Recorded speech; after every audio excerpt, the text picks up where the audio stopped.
السلام عليكم. جبت لكم وصفه كوكتيل ديال املو غادي تنفعكم وتنفع وليداتكم في الصباح وفطور الصباح، ما غاديش تبقى تخطاكم. غادي نحتاجوا حفنه من كل حاجه.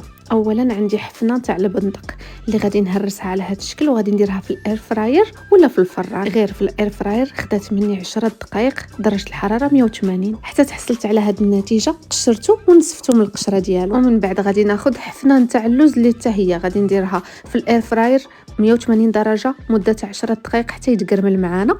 غادي نضيف واحد الحفنه نتاع الكركاع وبيستاش غادي نديرهم في الاير فراير حتى هما 180 درجه ولكن غير 5 دقائق لان في الساعه كيتحمروا. فاش غادي نحمر كلشي المكونات ديالي غادي نديروهم في الطحان ولا في الترموميكس وهما سخان. غادي نطحنوهم بوحدهم مده تاع دقيقه فيتيس 10 حتى يتطحن معانا وتحصلوا على هذه النتيجه.